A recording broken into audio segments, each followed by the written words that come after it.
Alhamdulillahirabbil alamin wassalatu wassalamu ala asyrafil anbiya'i mursalin wa ala alihi washabihi ajmain. Allahumma yassir wa la tu'assir wa tamil bikhair. Allahumma yassir wa la tu'assir wa tamil bikhair. Allahumma yassir wa la tu'assir wa tamil bikhair. Rabbi shrah li sadri wa yassir li amri wahlul 'uqdatam min lisani yafqahu qawli. Amin ya rabbal alamin. Sekarang kita masuk ke pengantar yang keempat, tamhid yang keempat. Imam Ghazali akan menyampaikan metode apa yang akan Imam Ghazali tempuh dalam menguraikan dan pendalilan akidah. Perlu diketahui bahwa metode yang model begini sangat penting. Metodologi dalam setiap masalah itu memiliki ciri khas masing-masing.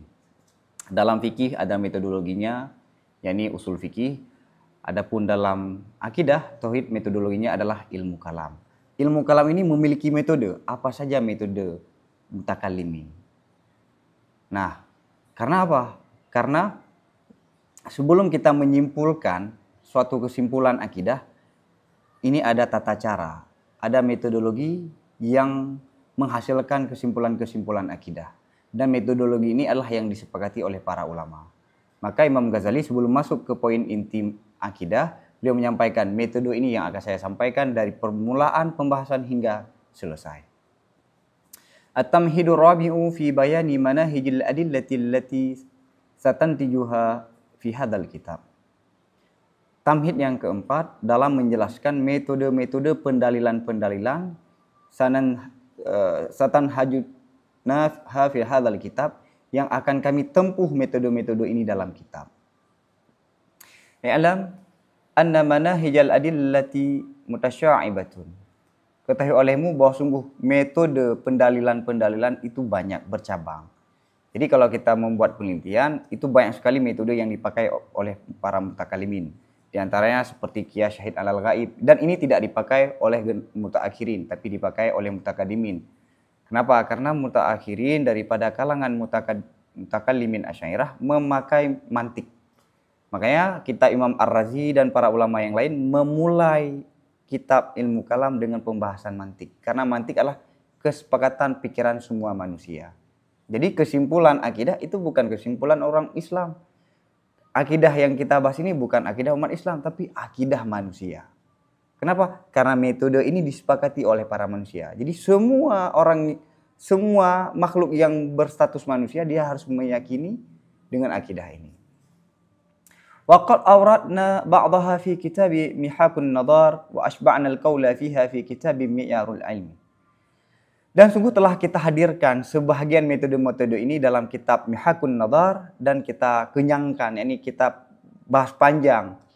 Kita kenyangkan, kita isi penuh, kami isi penuh pembahasan padanya dalil-dalil dalam kitab Mi'yarul Ilmi. Sebagai maklum, Imam Ghazali menulis kitab mantik, ada yang kelas menengah, yakni Mihakun Nadhar, ada yang kelas tinggi yaitu Mi'yarul Ilmi.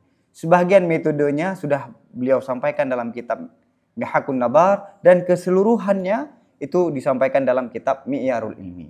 Jadi metode yang dipakai oleh Ghazali dalam iqtisad adalah metode mantik, tapi hanya sebahagian yang Imam Ghazali sampaikan. Walakinna fi hadzal kitab nahtarizu anit turuqil munghalikati wal masalikil ghamidati qasdan lil idah wa mailan ilal ijaz wajtinaban litatwil. Namun kami dalam ini kitab kami ingin menjaga ataupun nahtaris ingin menjaga tidak memakai daripada metode-metode yang sulit dan jalan-jalan yang dalam, yang rumit. Kenapa? Karena kasat untuk lebih jelas dan cenderung untuk ringkas dan menjauhi daripada panjang lebar. Kenapa Imam Ghazali dalam kitab ini beliau menyampaikan metode itu banyak, tapi yang Imam Ghazali sampaikan di sini yang jelas, yang mudah dipahami oleh manusia. Kenapa? Karena untuk menjelaskan, dan target Imam Ghazali kitab ini adalah ringkasan, bukan panjang lebar. Wa naqtasiru ala thalathati manahija. Dan kami membatasi, kami mencukupi di atas 3 metode. Jadi Imam Ghazali dalam kitab ini memakai 3 metode. Yang pertama, al-manhajul awwalu as-sabru wa taqsimu. Wa huwa an nahsural amra fil qismain thumma nubtila ahadahuma. Fa na'lama minhu thubut ats-tsani ka qaulina al-alam imma hadis wa imma kadim. Wa muhalun ayyakuna qadim falazima minhu ayyakuna hadisan la mahalatah. Metode yang pertama adalah sabru wa taqsim. Sabru wa taqsim adalah istilah ahli usul. Adapun dalam istilah mantik adalah qadhiyah syartiyah munfasilah. Ada kala ini, ada kala ini. Imma hadza wa imma hadza. Pengertian sabru wa taqsim adalah bahwa kami batasi suatu perkara dalam dua pembahagian, kemudian kami batalkan salah satu keduanya. Jadi sabru wa taqsim adalah pertama suatu perkara, kita rumuskan dulu suatu perkara, ada berapa kemungkinan perkara tersebut. Ada 5 kemungkinan, kita batalkan 4, sisanya 1. Tapi dengan syarat, kismah hanya pembahagiannya harus terbatas, nggak boleh muntasyirah. Karena Imam Ghazali dalam kitab Qistatul Mustaqim, kismah yang muntasyirah adalah kismah timbangannya para syaitan. Ini timbangan yang bermasalah, falasi. Seperti menikah ataupun belajar.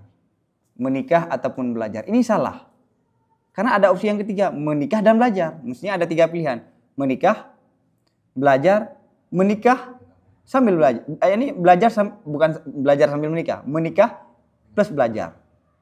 Tapi saat dibatasi dengan uang ini, padahal ada pembahagian yang lain, maka pembahagiannya ini bermasalah. Jadi syarat sabru wa taqsim itu terbaginya itu harus terbatas. Kita sudah meyakini nggak ada pembahagian yang lain.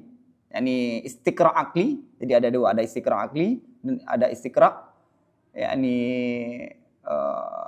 kembali kepada kitab Ilmu Adab Bahs wal Munadharah. Jadi kita batasi suatu perkara pada beberapa pembahagian, kemudian kita batalkan yang sisanya hingga tersisa kepada 1. Maka kalau misalnya ada 5 opsi, 4 opsi itu bermasalah, maka yang terakhir adalah ini. Fana alama, maka kami mengetahui daripadanya pembatalan itu akan adanya yang kedua. Seperti perkataan kita, alam semesta ini ada kala dia baharu, ada kala dia qadim. Alam ini ada berapa opsi keberadaan alam ini? 2. Dia baharu dari tidak kemudian ada, ataupun dia qadim dari tidak diawali oleh tidak ada. Dari sejak lama tanpa ada permulaan dia sudah ada. Ada nggak opsi yang ketiga? Nggak ada. Ini taksim akli. Nah, kalau kita membatalkan bahwa alam ini bukan qadim, secara otomatis alam ini hadis. Wa muhal, dan mustahillah bahwa alam semesta ini qadim, maka lazimlah daripadanya bahwa alam itu hadis, pastilah muhalah. Alam ini ada kala hadis, ada kala baharu.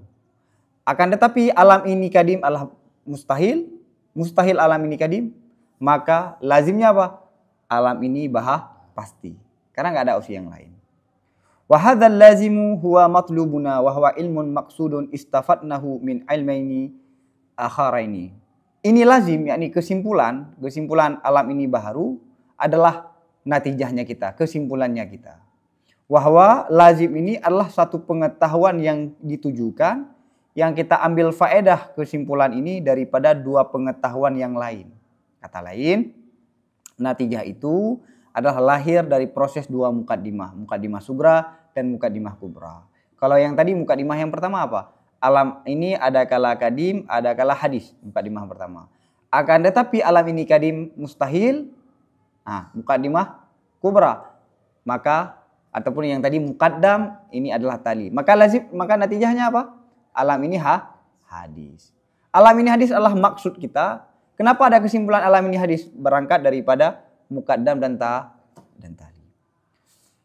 Ada 2 pengetahuan yang mendahulinya. Yang ahaduhuma qauluna al-alam imma qadim wa imma hadis.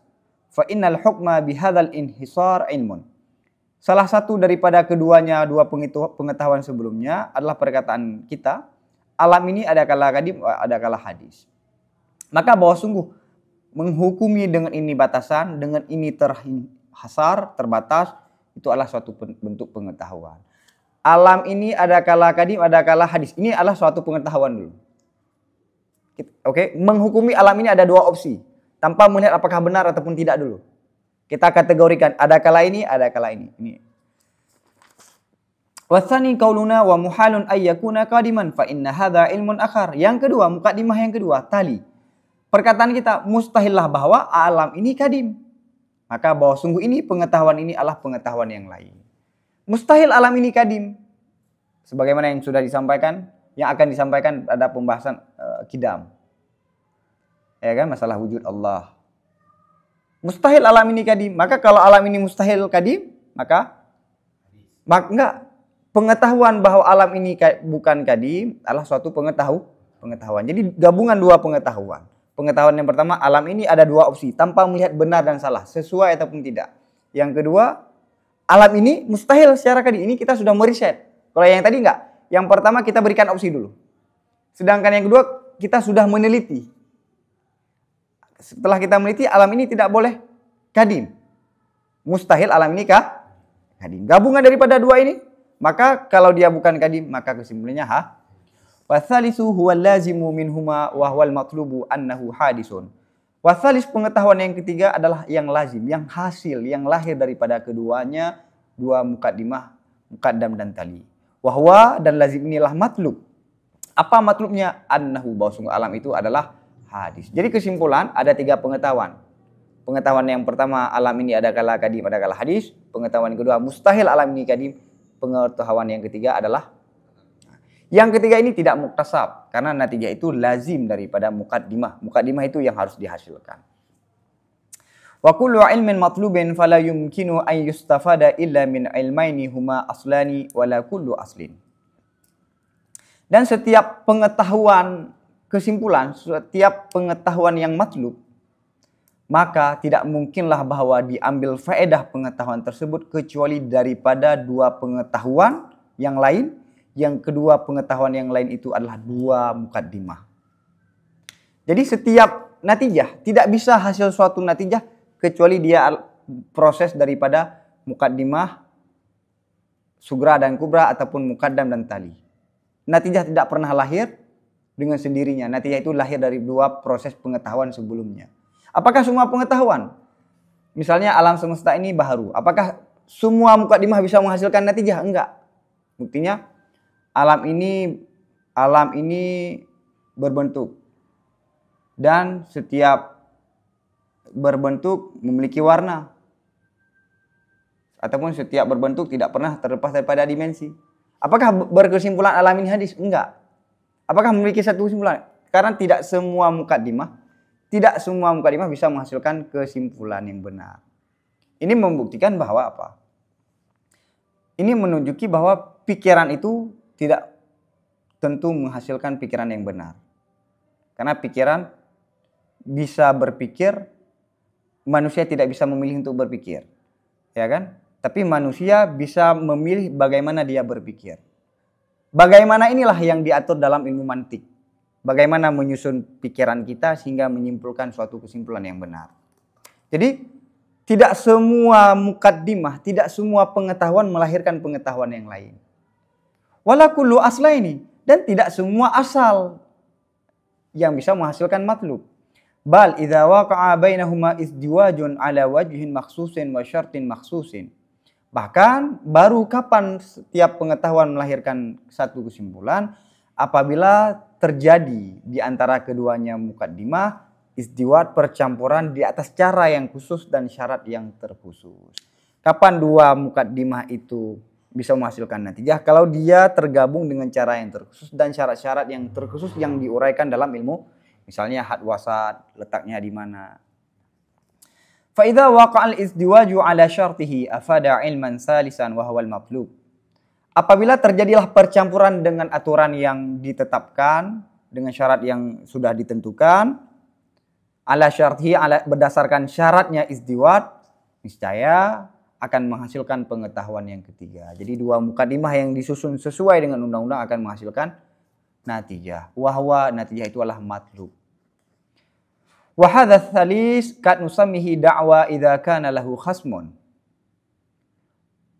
Ini yang ketiga, yakni natijah. Kadang-kadang kita namakan natijah itu akan dakwah apabila adalah bagi kita itu lawan. Misalnya alam ini Allah itu wujud, itu dakwaan. Kenapa dinamakan dakwaan? Karena ada lawan yang mengingkarinya. Allah itu bukan wujud. Jadi natijah, tapi nama lain daripada natijah karena berada pada posisi dialog, dia dinamakan dengan dakwah. Yang mana Allah itu wujud adalah proses daripada dua mukaddimah. Wa nusammihi matluban idza lam yakun lana khasmun li'annahu matlubul nadhiri. Dan kami namakan akannya natijah matlub apabila tidak adalah bagi kita itu lawan. Kenapa? Karena bahwasanya natijah itulah tuntutan pencaharian daripada orang yang berpikir. Misalnya nggak ada lawan. Emang kita mau berpikir, mau mencari suatu kesimpulan. Orang misalnya tidak beriman dengan Tuhan. Dia belum beriman dengan agama apapun. Tapi dia ingin mencari agama mana yang benar. Kesimpulan dia itu nanti dinamakan kesimpulannya adalah matlub. Kenapa matlub? Yang dicari itu. Jadi dengan proses-proses pencarian sehingga sampai pada satu tujuan. Tujuannya itu adalah dinamakan dengan matlub. Karena tidak ada lawan yang sedang berdialog dengannya. Wa nusammihi faidatan wa far'an bil idafati ilal aslaini fa innahu mustafadun minhuma. Dan kami namakan natijah itu faedah dan furu' dengan melihat kepada dua asal. Fa innahu karena bahwa sungguh natijah itu adalah diambil daripada dua mukaddimah. Jadi Imam Ghazali mengistilahkan sugra dan kubra, muqaddam dan tali itu adalah asal. Mana asal? Dialah yang melahirkan natijah. Jadi natijah itu dinamakan furu'. Karena natijah ini lahir daripada dua asal. Ataupun dinamakan faedah. Mana faedah apa? Dia lahir daripada ini. Faedah dia diambil faedahnya dari seperti orang menggali sumur kemudian mendapatkan emas. Emas itu adalah faedah daripada penggalian tadi. Wa mahma aqara al-khasmu bil aslaini yalzamuhu la muhalata al-iqraru bil far'il mustafadi minhuma wa huwa sihhatud da'wah. Sekarang kalau mukaddimah itu diterima oleh lawan, maka lazim dia harus menerima mukaddimah. Karena itu otomatis. Kita ingin menekan klep lampu, tapi nggak mau hidup lampu. Itu nggak bisa. Kalau kita sudah tekan klep, maka lampu pasti hidup. Ini masalahnya kalau nggak ada masalah bagian-bagian listrik yang lain. Jadi kalau dia nggak mau lampu hidup, ya klepnya yang ditekan. Kalau tekan klep, mau dan tidak mau dia harus menerima lampu itu hidup. Begitu juga kalau dia menerima mukaddimah sugra dan kubra, muqaddam dan tali, natijahnya wajib dia Ini yang disampaikan oleh Ghazali. Wa mahma. Dan jika diterima, diakui oleh lawan dengan dua mukaddimah, mesti akan orang tersebut, lazim akan orang tersebut, la mahalah, pasti oleh mengakui dengan furu', dengan kesimpulan yang diambil faedah daripada dua asal ini. Wahwa dan furu' itu adalah sahnya dakwaan. Sahnya dakwah. Berarti kita dakwah nih Allah itu wujud. Apa dalilnya? Sudah kita menetapkan dalil. Maka kalau dia terima dalil ini, maka kesimpulan Allah itu wujud, wajib dia terima. Maka dakwaan kita yang pertama tadi sahih, tepat. Maka oleh para ulama menyampaikan seperti Imam Ghazali dan Imam Haramain, natijah itu setiap mukaddimah itu daruri. Setiap pengetahuan itu daruri. Padahal pada sebagian kitab seperti Syarah Syamsiah kita temukan pengetahuan itu ada yang daruri, ada yang nadari. Ini bagaimana nih ada pertengahan para ulama. Maksud para ulama ilmu itu ada daruri nadari, maksudnya ada pengetahuan yang butuh proses pikiran, ada pengetahuan yang tidak butuh proses pikiran. Kita harus mengaktifkan pikiran untuk menemukan suatu pengetahuan. Terus maksud daripada Imam Haramain, semua ilmu itu daruri, maksudnya apa? Kesimpulannya. Orang kalau sudah menerima mukaddimah, dia tidak bisa menolak kesimpulan itu. Karena itu bagian daripada infial. Ataupun bagian daripada, infial. Kita mau membakar sesuatu tapi tidak mau dia terbakar. Kita mau bakar suatu kertas tapi kita bakar pakai api, tapi kita nggak mau dia terbakar. Itu nggak mungkin. Kalau kamu menerima ini, maka lazim menerima ini. Ini manhaj yang pertama. Dan manhaj ini yang sering dipakai oleh Imam Al-Ghazali. Manhaj yang kedua, al-manhajus tsani an nurattiba aslaini ala wajhin akhara. Misla qaulina kullu ma la yakhlu anil hawadisi fahuwa hadisun wa huwa aslun wal alamu la yakhlu anil hawadisi wa huwa aslun akhar. Fayalzamu minhu sihhatu da'wana wa huwa annal alam hadisun wa huwa al-matlub. Manhaj yang kedua itu bahwa kita menyusun dua mukaddimah dengan cara yang lain. Tadi ada suatu cara, ada dua mukaddimah. Ini kita susun mukaddimah dengan corak yang lain. Contohnya apa? Seperti perkataan kita, semua perkara yang tidak pernah terlepas daripada hawadis, maka dia juga hadis. Bahwa ini adalah mukaddimah yang pertama. Alam ini tidak pernah terlepas daripada bahwa dan ini adalah mukaddimah yang lain. Maka lazim daripada dua mukaddimah ini sah dakwaan kita bahwa dakwaan kita alam ini hadis. Dan sah alam ini hadis, dakwaan kita alam ini hadis adalah matlub, yakni natijah. Maksudnya begini. Ini lebih ke hamliyah. Ini lebih ke hamliyah. Jadi kita menyusun dua mukaddimah. Mukaddimah yang pertama begini. Semua perkara yang tidak pernah terlepas daripada hawadis, maka dia juga hawadis. Dalam arti begini. Boleh ada satu benda tidak pernah terlepas daripada hawadis. Seperti apa? Analogikannya benda tapi tidak ada bentuk. Nggak bisa. Benda dengan bentuk itu suatu paket yang tidak bisa dipisahkan. Perkara yang tidak pernah terlepas daripada hawadis, dia tidak bisa terlepas, dalam arti selalu berbarengan. Maka dia bisa ada nggak tanpa hawadis? Nggak bisa. Alam selalu beriringan, selalu bersamaan dengan hawadis, gerak, tetap, ada sifat-sifatnya. Nggak bisa dipisahkan. Maka kalau nggak bisa dipisahkan, kalau ini hawadis, ini juga ikut hawadis, nggak bisa dipisahkan. Maka semua jadi pertama gini, ini Imam Ghazali sebenarnya memakai syakal pertama, tapi beliau mendahulukan kubra terhadap sugra. Alam ini tidak pernah terlepas daripada yang namanya baharu. Ada pergantian, ada siang, malam, pergerakan, gerak, tetap, dan sifat-sifat yang menunjuki kepada baharu. Alam ini tidak pernah terlepas daripada ini. Dan semua yang tidak pernah terlepas daripada hawadis, dia juga ikut hawadis. Nggak bisa dipisahkan. Paham? Oke. Maka kesimpulannya apa? Alam ini hadis. Alam hadis ini adalah dakwaan kita. Dengan pendalilan tadi sahih benarnya dakwaan kita. Fata'ammal hal yutasawwaru an yukirral khasmu bil aslaini thumma yumkinuhu inkaru sihatid da'wah. Fata'alamu qat'an anna dzalika muhal. Maka pikirlah. Adakah mungkinlah bahwa diakui oleh lawan dengan dua asal, dengan dua mukaddimah, kemudian mungkin akan orang itu mengingkari sahnya dakwah? Mungkin enggak? Jadi dia menerima alam ini sifatnya hawadis, dia terima. Kemudian semua perkara yang sifatnya hawadis, dia juga hadis, dia juga terima. Maka lazim dia terima alam hadis. Bisa nggak dia terima mukaddimah, tapi dia ragu mengingkari natijah? Nggak bisa. Itu adalah lazim malzum. Kalau kamu menerima malzum, terima. Kalau kamu terima nggak dua itu bilangan apa? Dua. Maka kamu harus terima itu juga genap. Karena genap itu adalah lazim daripada dua. Jadi mustahil menerima mukaddimah tapi menolak natijah. Kalau kamu nggak setuju dengan natijah, maka kamu bukan tidak setuju dengan natijah, tapi mukaddimahnya, sugranya ataupun kubranya. Fata'lamu qat'an anna dzalika muhalun. Maka kamu yakini pasti bahwa sungguh sedemikian ini menerima mukaddimah dan mengingkari natijah adalah perkara yang mustahil. Ini metode yang kedua. Al-manhajus tsalits alla nata'arrada li thubuti da'wana bal nadda'i istihalata da'wal khasmi bi an nubayyana annahu mufdin ila al-muhal wa ma yufdi ila al-muhal fa huwa muhalun la muhalata. Metode yang kedua yang Imam Ghazali pilih, beliau tempuh dalam kitab ini adalah itu bahwa itu tidak kami menyebutkan untuk penetapan dakwaan kita, bahkan kami klaim akan mustahil dakwaannya lawan. Dengan cara apa? Bi'an, dengan bahwa kami nyatakan, kami beri bukti bahwa sungguhnya dakwaan lawan itu membawaki kepada mustahil.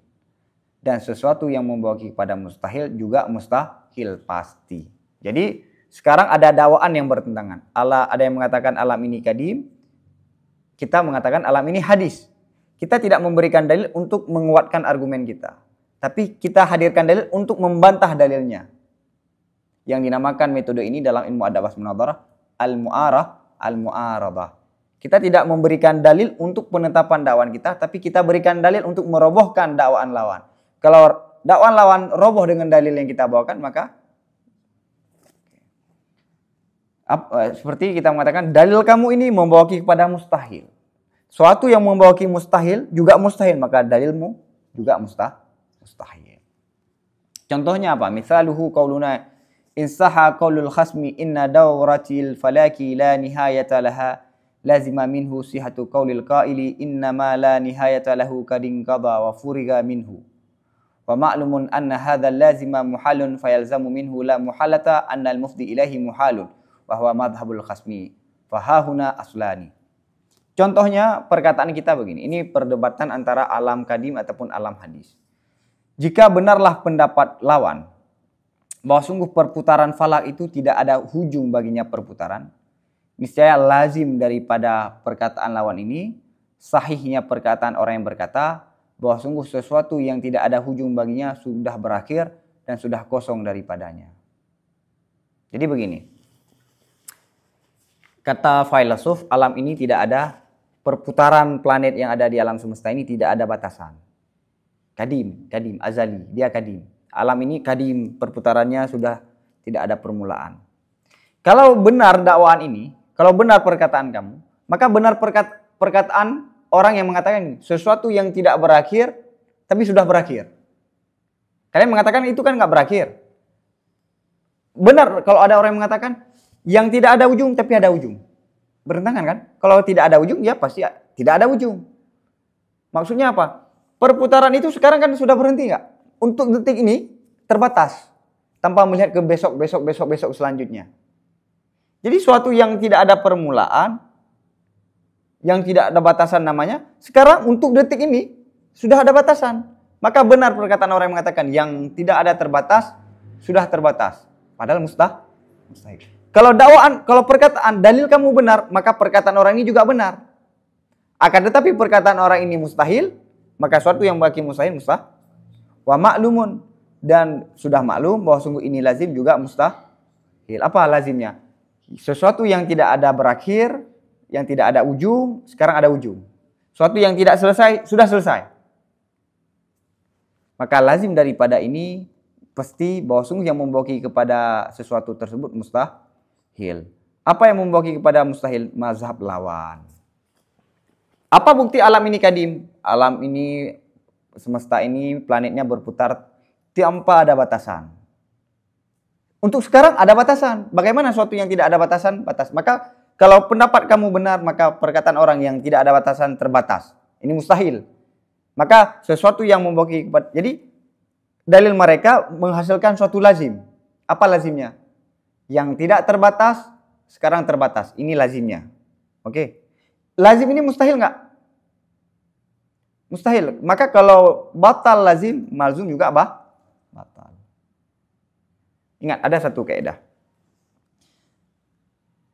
Sebut malzum, sebut lazim. Dua pasti genap. Dua adalah malzum, genap adalah lah. Sebut malzum, sebut lazim.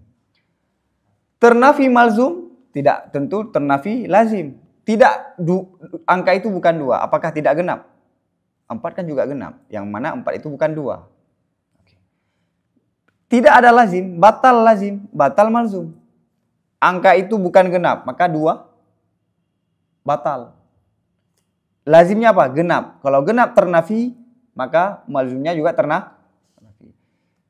Isbat lazim, ada 4 kaidah. Isbat lazim, itu belum tentu isbat malzum. Itu genap. Apakah lazim nomor 2? Langkah 2? Enggak. Ada kaidah. Yang pertama, isbat malzum, isbat lazim.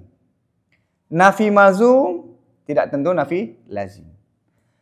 Nafi lazim, nafi lazim, menafikan lazim adalah menafikan malzum. Isbatkan lazim, belum tentu isbat malzum. Jadi, dalil kalian ini menghasilkan perkataan. Apa? Suatu yang tidak ada ujung, ada ujung. Suatu yang tidak ada batas, terbatas. Ini mustahil kan? Kalau ini mustahil, ini juga mustahil.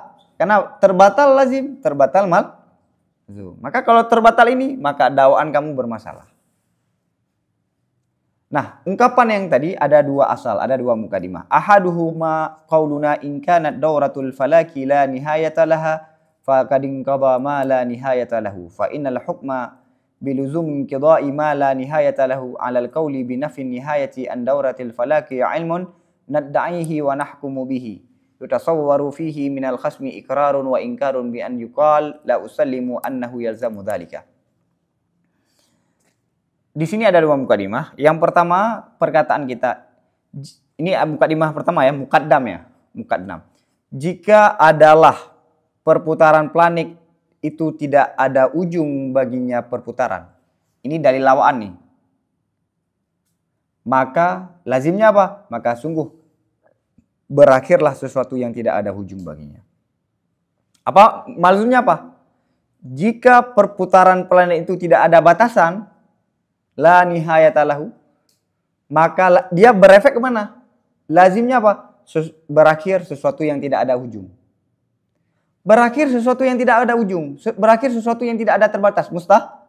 Kalau ini akan tetapi ini mustahil, maka perputaran planet tidak ada batasan juga mustahil. Paham?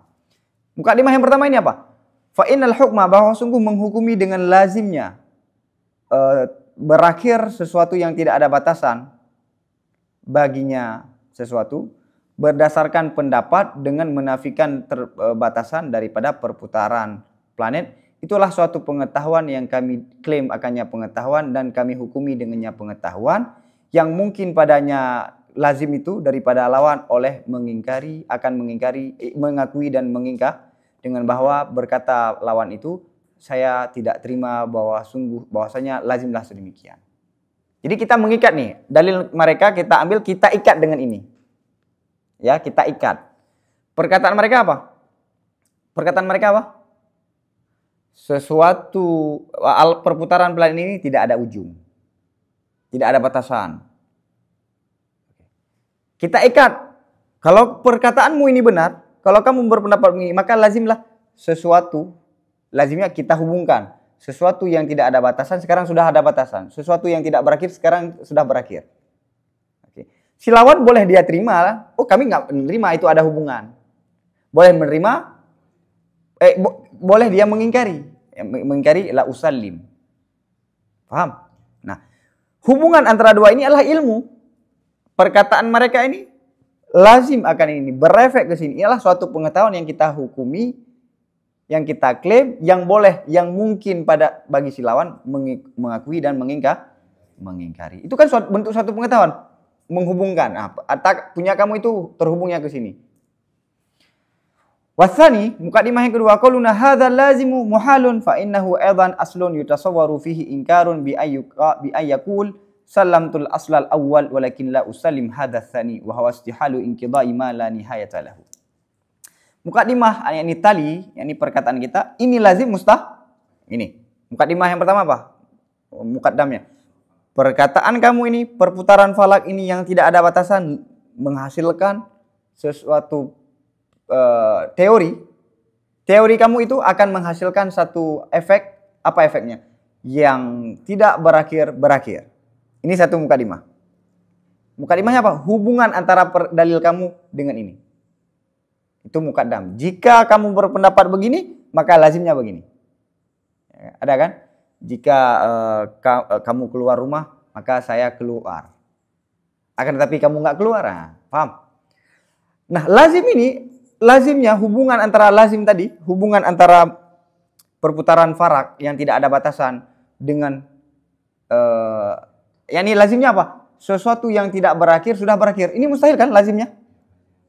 Yang namanya tidak berakhir ya nggak berakhir. Sekarang yang tidak berakhir sudah berakhir. Dengan dalil-dalil yang akan disampaikan nanti. Maka kalau ini mustahil, kalau lazim mustahil, malzum juga mustahil kayak tadi. Nafi lazim menafikan malzum. Oke. Fa innahu, maka bahwa sungguh perkataan ini juga adalah satu mukadimah yang lain yang mungkin padanya mukadimah akan pengingkaran. Boleh bagi failasuf misalnya, saya tidak menerima. Saya tidak menerima kesimpulan itu. Saya tidak menerima lazim itu mustahil. Boleh kok. Dengan bahwa dia mengatakan salamtul asal awal. Kami aku terima mukaddimah yang pertama, akan tapi aku tidak terima akan mukaddimah yang kedua. Oke lah, kami menerima bahwa perputaran falak yang tidak ada berakhir akan berefek, sesuatu yang tidak berakhir sudah berakhir. Kami terima ini. Tapi lazim ini adalah mustahil, ini itu kami tidak terima. Apa? Wahwa mukaddimah yang kedua adalah mustahilnya berakhir sesuatu yang tidak ada ujung. Enggak berakhir kok, masih berlanjut misalnya. Walakin, law aqarra bil aslaini kana al iqraru bil ma'lumi tsalisi lazimi minhuma wajiban bid darurah. Namun kalau dia mengakui lawan ini dengan dua mukaddimah, niscaya mengakui dengan pengetahuan yang ketiga, yang pengetahuan ketiga itu lazim daripada dua pengetahuan dasar, itu pengakuan itu adalah wajib secara baru. Kalau filsuf itu mengakui mukaddimah yang pertama, mengakui mukaddimah yang kedua, maka dia harus menerima kesimpulan. Wahwa kesimpulannya apa? Al-iqraru bistihalati madhabihi al-mufdi ila hadzal muhal. Apa dia harus mengakui dengan kesimpulan? Yakni mengakui dengan mustahil mazhabnya dia yang membawaki kepada ini mustahil. Kalau dia terima mukaddimah itu, maka dia harus menerima bahwa pendapat dia itu alam ini kadim berefek kelah mustahil, bermasalah mazhabnya dia. Di sini tidak menyampaikan dalil alam ini hadis, tapi hanya merobohkan dalil alam ini kadim. Fahadhihi thalathatu manahija fil istidlali jaliyatin la yutasawwaru inqaru husulil ilmi minha. Ini adalah 3 metodologi dalam pendalilan yang jelas metode ini, yang tidak mungkin mengingkari hasilnya kesimpulan daripada 3 metode ini. Jadi tidak mungkin kita mengingkari kesimpulan yang hasil daripada 3 metode ini. Fal ilmul hasilu al matlubu huwal madlulu wal izdiwajul aslaini al mulzimaini li hadzal ilmi huwa dalil wal ilmu biwajhi luzumi hadzal matlub min izdiwajil aslaini ilmun biwajhi dilalati dalil. Pengetahuan yang hasil, yang dicari itu namanya madlul, ya kan? Natijah itu namanya madlul. Terhubungnya dua mukaddimah, terkoneksinya dua mukaddimah, yang dua mukaddimah ini menghasilkan bagi ini kesimpulan, namanya dalil. Jadi kalau dalam istilah ilmu kalam, mukaddimah sugra dan kubra kumpulannya itu namanya apa? Natijah itu namanya madlul. Wal ilmu, dan mengetahui dengan sisi lazim ini matlub, yakni ini natijah daripada koneksi dua mukaddimah, itu namanya apa? Pengetahuan dengan wajah dalalah dalil. Jadi ada 3. Dalil ya, mukaddimah yang menghantarkan kepada natijah, pikiran yang disusun sehingga pikiran itu menghasilkan satu kesimpulan. Pikiran yang tersusun itu, yakni dalam istilah mantik kubra, sugra dan kubra, muqaddam dan dalil, itu namanya dalil. Kesimpulannya namanya apa? Madlul. Hubungan dari mana? Dari sisi mana mukaddimah ini menghasilkan itu namanya wajah dalalah dalil. Dari sisi mana dalil ini menunjuki pada madlul? Kalau istilahnya gini, alam ini menunjuki adanya Tuhan. Alam ini dinamakan dalil. Alam itu Tuhan itu dinamakan madlul. Dari sisi apa alam ini menunjuki ada Tuhan? Dari sisi dia berubah-berubah. Karena dia itu baharu. Itu namanya apa? Wajah dalalah dalil. Karena tidak dari semua sisi kan alam ini menunjuki adanya Tuhan. Wa fikruka alladhi huwa ibaratun an ihdarikal aslaini fi dhihni wa talabuka at-tafannuna liwajhi luzumil ilmi tsalithi minal ilmain al-aslaini huwa an-nadhar.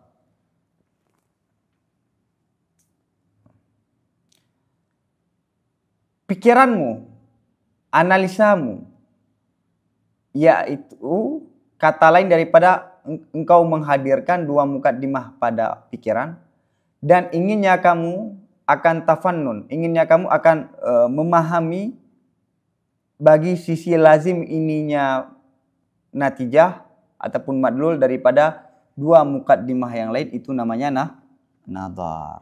Ada satu lagi. Ini kan misalnya adanya alam. Apakah dengan adanya alam langsung menunjuki adanya Tuhan kan? Enggak. Iya emang di alam. Tapi ini proses pikiran manusia. Ada dalil, ada madlul, ada wajah dalalah dalil. Sekarang kita hadirkan mukadimah itu dalam pikiran kita. Al-alam mutaghayyir. Alam ini berubah-berubah. Semua yang berubah itu dia baharu, dari tidak ada kemudian ada. Kita hadirkan dua mukadimah ini, ya kan? Makna fikru apa? Fikru kata lain apa? Menghadirkan dua mukadimah itu dalam pikiran. Dan kita mencari dari dua mukadimah itu untuk menghasilkan suatu nanti. Itu namanya nadar. Nadar kan tartibu ma'lumatin. Ma'lumatin li ta'addi ila matlub majhulah. Paham? Kita sudah punya bekal nih. Kita tahu alam ini di sekeliling kita. Kemudian kita susun pengetahuan yang sudah kita ketahui untuk mencari pengetahuan yang belum ada. Nah, proses ini dinamakan dengan nadar. Oke.